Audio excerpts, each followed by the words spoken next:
নমস্কার, কেমন আছেন সবাই? আশা করি সকলে ভালো আছেন। আজকে অনেক দিন পর আমার ছাদ বাগানের একটি ভিডিও নিয়ে আপনাদের সামনে উপস্থিত হয়েছি। আসলে সেভাবে বলতে গেলে ভিডিও করা হয়ে উঠছিল না, তাই অনেক দিন পর একটা ছাদ বাগানের ভিডিও নিয়ে এলাম। এই যে ফুলগুলি দেখতে পাচ্ছেন, এটি হলো করবী ফুলের গাছ। এটি ফেব্রুয়ারি মার্চ মাস নাগাদ খুব সুন্দর ফোটে, মানে একদম থোকা থোকা ফোটে আর দেখতে পুরো গোলাপের মতো। এখনও ফুলগুলি ফুটছে, কিন্তু একটু শুকনো শুকনো টাইপের, মানে ফুলগুলি ফুটেই যেন মনে হচ্ছে শুকিয়ে গেছে, কিন্তু এগুলো টাটকা ফুল, মানে আজকেই ফুটেছে। আসলে প্রচণ্ড গরমের জন্য ফুলগুলি শুকিয়ে যাচ্ছে। এই ফুলগুলি যখন বর্ষাকালে ফুটবে তখন হয়তো পরিমাণে কম, কিন্তু যে কটি ফুটে সে কটি কিন্তু পুরো একদম গোলাপের মতো দেখতে, ভীষণ সুন্দর দেখতে লাগে। তো আজকে যে কারণে ভিডিও করা সেটি হচ্ছে এই যে দেখতে পাচ্ছেন আমার উচ্ছে গাছ। এটা উচ্ছে গাছ না, এটা করলা গাছ। আমি সবজি কেটে সবজির খোসাগুলো গাছের গোড়ায় দিয়ে দিই, এবং সবজি কাটতে গিয়ে অনেক সময় উচ্ছে বা করলার পাকা দানাও থাকে সবজির খোসার মধ্যে। তো সেই দানা পড়েই এই উচ্ছে এবং করলা গাছগুলো হয়েছে। এটা উচ্ছে গাছ না, এটা করলা গাছ। উচ্ছে গাছও আছে পাশে। তো উচ্ছে গাছ এবং করলা গাছগুলো কিন্তু আমি একটাও লাগাইনি। সবজির খোসার মধ্যে অনেক সময় উচ্ছে যে দানা থাকে সেখান থেকেই এই গাছগুলো হয়েছে। প্রায় 7-8টা গাছ আছে আমার। এই দিকে দেখুন, এই যে এটা হচ্ছে উচ্ছে গাছ, এখানেও অনেক উচ্ছে হয়েছে। দেখুন এই যে ঝুলছে, এখানে একটা, ওখানে একটা, অনেক উচ্ছে হয়েছে। উচ্ছে অনেকগুলি হয়েছে। এর আগেও আমি অনেকবারই উচ্ছে এবং করলা খেয়েছি, তখন হয়তো পরিমাণ একটু কম ছিল, হয়তো 3-4টে করে পেয়েছি, কিন্তু এইবার অনেকগুলি দেখছি হয়েছে একসাথে।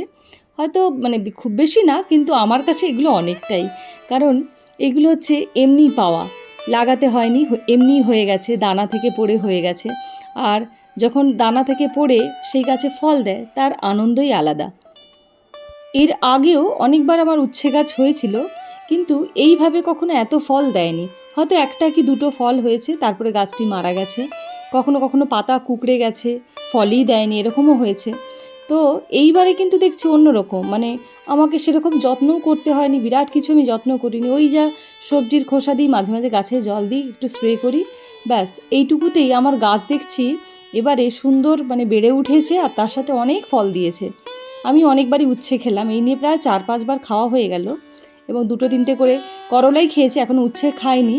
করলাই হয়েছিল এতদিন পর্যন্ত, মানে করলা গাছটা একটু বুড়ো হয়ে গেছে, বয়স হয়ে গেছে, কিন্তু এই উচ্ছে গাছটা এখন উঠছে নতুন, এবং প্রচুর উচ্ছে ধরে আছে ছোট ছোট, আর তার সাথে বড় উচ্ছে অনেকগুলো হয়েছে। গাছের মধ্যে এই রকম ফল হয়ে আছে, এবং সেই ফল তুলতে যে কি আনন্দ নিজের হাতে, সে ভাষায় প্রকাশ করা যাবে না। যে ছাদ বাগান করে বা যে গাছ করতে ভালোবাসেন তারাই একমাত্র এই স্বাদ বুঝতে পারবেন যে কি আনন্দ। চলুন এইবার গাছ থেকে আমরা উচ্ছেগুলো তুলে নিই এবং দেখি কতগুলো এইবার উচ্ছে হয়েছে। এই দেখুন কতগুলো উচ্ছে আর করলা হয়েছে।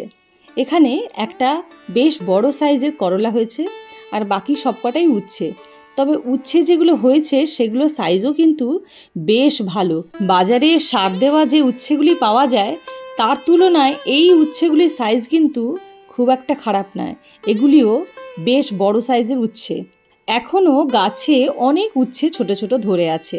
এইগুলিকে আর তুললাম না, এগুলি বড় হবে যখন আবার তুলব। এখন তো ছোট, আর তোলা যাবে না।